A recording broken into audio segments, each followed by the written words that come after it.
ये जो दृश्य दिख रहा है, चूंकि ये सवाल इसलिए भी गहरे हैं कि जिस तरीके से हमने जंतर मंतर पर देखा था प्रोटेस्ट को लेकर के हालात, पुलिस जिस तरीके की बर्बरता करती है, बारिश के समय पर आखिर छात्रों को झारखंड की सरकार इतना काम, जो अभी सकीब भाई जिक्र कर रहे थे, क्यों परमिशन नहीं दे पाती है, क्यों उनके लिए टेंट तिरपाल की व्यवस्था नहीं कर लेने देती है। सैलन सर, एक छोटा सा जवाब इस पर लूं, जिस तरीके की परिस्थिति है, आखिर हेमंत सोरेन जब सीआईडी जांच की बात कर रहे हैं, सीबीआई जांच पर अगर छात्र अड़े हैं तो सीबीआई जांच करा लेने में क्या दिक्कत है? अगर एक उतने सी बात बनती है, गिरफ्तारियां ऑलरेडी हो रही हैं, परीक्षा रद्द कर देना क्या बड़ी समस्या है? अगर परीक्षा रद्द करके दोबारा परीक्षा करा ली जाएगी तो ये तो एक नजीर होगा। मोदी सरकार, भाजपा शासित तमाम राज्यों के मुख्यमंत्रियों के लिए भी एक नजीर बन सकती है। ये एक बड़ा मौका है, क्या इसको हेमंत सोरेन को तुरंत उठा नहीं लेना चाहिए? शैलेंद्र सर, छोटा सा जवाब। छोटा सा जवाब यह है कि आवाज आ रही है? जी जी, आ रही है, बोलिए। जी आ रही है, बोलिए। मैं कह रहा हूं कि छोटा सा जवाब यह है कि झारखंड के अंदर सरकार ने संवेदनशीलता का परिचय दिया है, जैसा कि शकीब भाई जिक्र कर रहे थे, लेकिन बावजूद इसके मुझको लगता है कि छात्रों के साथ सीधे संवाद के लिए कोई बहुत रिस्पॉन्सिबल मिनिस्टर को या स्वयं जैसे झारखंड की सरकार को छात्रों को बुला के बात करना चाहिए। और इस आलोक में मैं ये कहूंगा कि बीजेपी के लोग अगर ये कोशिश कर रहे हैं कि झारखंड की सरकार के खिलाफ जो है गुस्सा है, इस गुस्से का को कंपेयर करने की कोशिश अगर जंतर मंतर से करने की आपको देखिएगा तो दोनों में बहुत अंतर है। वहां से जो ऑप्टिक्स आ रहे हैं वो भी जैसे आप देख रहे हैं कि वहां उस किस्म से आतंक और टेरर के जरिए छात्रों का मुंह बंद करने का कोशिश नहीं किया जा रहा है। लेकिन सरकारों को तो रिस्पॉन्सिबल होना पड़ेगा, वो चाहे जैसे भारतीय जनता पार्टी की सरकार हो या हेमंत सोरेन की सरकार हो। असल में हमारे यहाँ जो मुश्किल ये है कि अभी हम एक ऐसे दौर से गुजर रहे हैं जिसमें जनतंत्र और हिंदुस्तान का संविधान और सच कहिए तो जो है समुची जांच एजेंसियां जो है संकट में पड़ी हुई हैं। जांच एजेंसियों से मेरा आशय यह है कि हेमंत सोरेन सोचते हैं कि सीआईडी से जांच कराएं।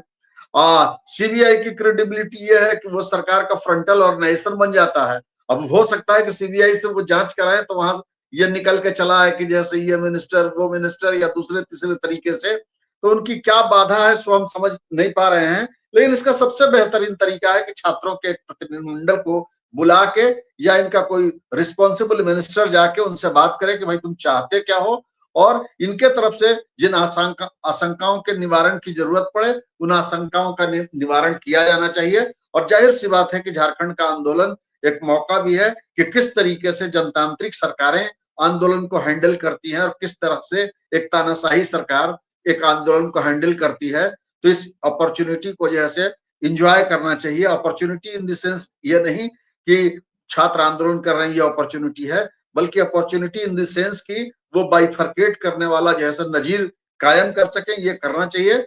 और जाहिर सी बात है कि बीजेपी को ये मौका है तो बीजेपी इस मौके को इस्तेमाल करना चाहेगा। लेकिन वो आंदोलन जैसे सीधा सीधी बीजेपी का ही आंदोलन मात्र नहीं है, वहां आइसा के लोग काफी सक्रिय दिखाई पड़ रहे हैं, उनके बैनर्स दिखाई पड़ रहे हैं, उनका लीडरशिप दिखाई पड़ रहा है।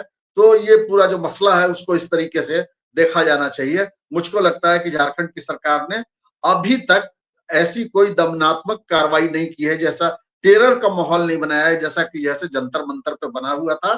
बस उनसे जो छूट रहा है वो ये है कि वो छात्रों से संवाद का कोई जरिया निकालें, और मुझको लगता है कि सरकार निकालेगी।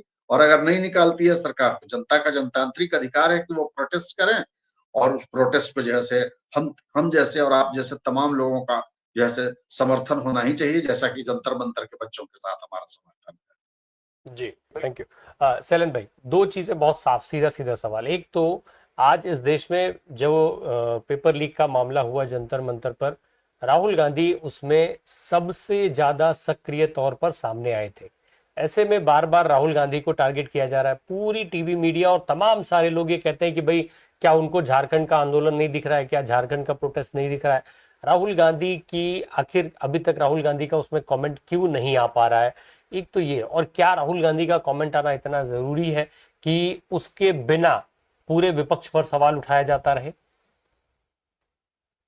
हमने तो शुरू में ही कहा कि आंदोलन के टैकल करने के दोनों के तरीके में काफी अंतर है, लेकिन ये जो है सो रोग जो है सो लक्षणों से जाने वाला नहीं है। लक्षण का इलाज आप नहीं कर सकते हैं। पॉलिसी लेवल पे इस पूरे इश्यू को एड्रेस करने की जरूरत है।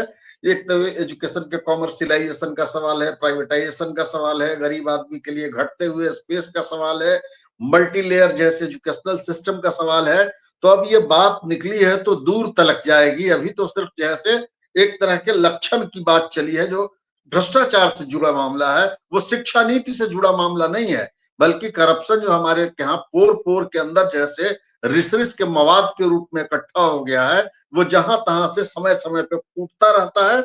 और ये गुस्सा जैसे उसी करप्शन के खिलाफ है, लेकिन इस करप्शन से आगे जैसे इस आंदोलन को अभी भी और आकार लेना है। एक दूसरी बात, राज सत्ता का अपना चरित्र होता है, चाहे वो राज सत्ता जैसे राहुल गांधी के नेतृत्व में चले, चाहे वो हेमंत सोरेन के नेतृत्व में चले, कि मोदी के नेतृत्व में चले। फर्क क्या है? फर्क यह है कि आप जैसे जनता की आकांक्षाओं का इज्जत करते हैं कि नहीं। जैसे वो किसान में भूमि अधिग्रहण बिल जैसे राहुल गांधी ने जिस तरीके से आगे बढ़ के जैसे रोल प्ले किया और उसको विड्रॉ किया, और मोदी सरकार ने किसान आंदोलन से जैसे टैकल किया, दोनों के बीच में जो मूलतः फर्क है, इसी फर्क के आधार पर किसी सरकार का समीक्षात्मक मूल्यांकन किया जाएगा। और इस लिहाज से जैसे राहुल गांधी को किसी आदमी को वहां भेजना चाहिए, और अगर जनता उनके पास नहीं भेज रहे हैं तो कम से कम हेमंत सोरेन से बात करने के लिए भेजना चाहिए कि भाई आप बात कीजिए। आपके पास जो अब ये गठबंधन सरकारों की अपनी मजबूरी होती है, शायद हम विपक्ष के पास ऐसे भी काफी रूंजी पूंजी का अभाव है, तो वो चाहेंगे कि एक सरकार है जिसको फॉरगो नहीं करे, लेकिन इसमें सरकार के आने जाने जैसा कोई मसला नहीं है। इसमें जैसे वो बुद्धिमत्ता का परिचय देते हुए दिल्ली से कुछ लोगों को उनको डिप्लॉयड करना चाहिए और कहना चाहिए कि जाके हेमंत सोरेन से भी बात कीजिए और साथ ही साथ जैसे वहां बात कीजिए। वैसे मैं इंस्टाग्राम पे देख रहा था कि कांग्रेस के एक नेता जाके उस मीटिंग को एड्रेस कर रहे थे। रांची महानगर के अध्यक्ष थे, लेकिन उससे बड़े स्ट्रेचर के नेता की वहां जरूरत है। वो जाके एड्रेस कर रहे थे और कह रहे थे कि सरकार ने इन मांगों को इन तरीकों से सुना है, आप मेरी बात सुन लीजिए, इनकी गिरफ्तारी हो चुकी है, इनकी गिरफ्तारी हो चुकी है। यानी कि सरकार के तरफ से अधिकृत तौर पे न सही, लेकिन सरकार चलाने वाली पार्टियों ने उस आंदोलन के साथ एक रिश्ता एस्टेब्लिश करने की कोशिश की है। तो एक कमेंट तो इस पूरे प्रक्रिया पे मुझको है, और बेहतर होता कि आपने जो सवाल बार बार उठाया है, राहुल गांधी अपने किसी लोग को भेजते वहां और जाके, या उनके उन मंत्रियों के थ्रू जैसे, और लेकिन वो दिखना चाहिए, विजुअलाइज होना चाहिए। अंदर अंदर कोशिश नहीं हो रही होगी ऐसी बात नहीं है, लेकिन गांधी ने कहा था कि आप सच बोल रहे हैं, ये काफी नहीं है, ये अच्छी बात तो है, लेकिन लोगों को लगना चाहिए कि आप सच बोल रहे हैं, ये भी आप ही की जिम्मेवारी है।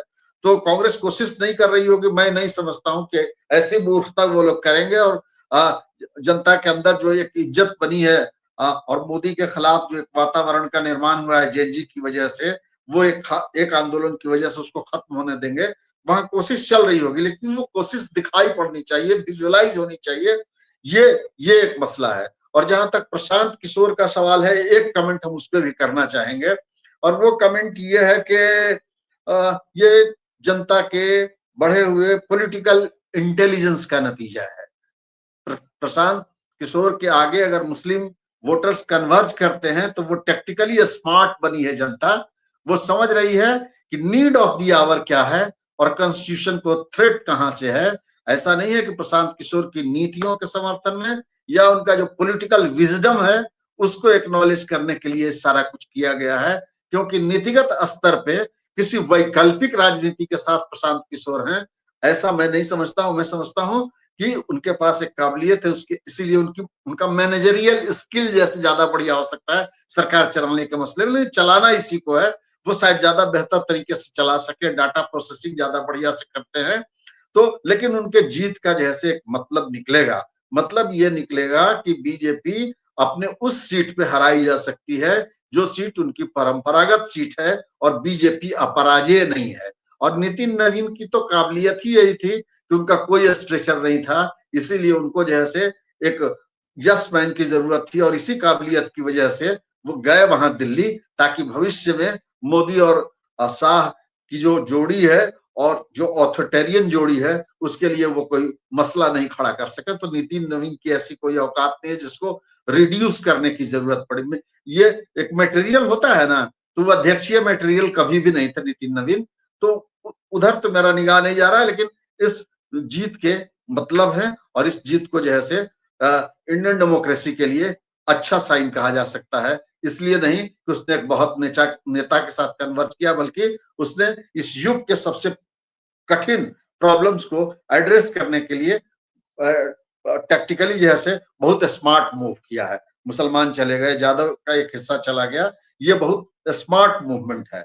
तो जनता स्मार्ट हो जाए तो अच्छी बात है, इस लिहाज से हम इसको एक्नॉलेज कर रहे हैं, जनता के स्मार्टनेस को।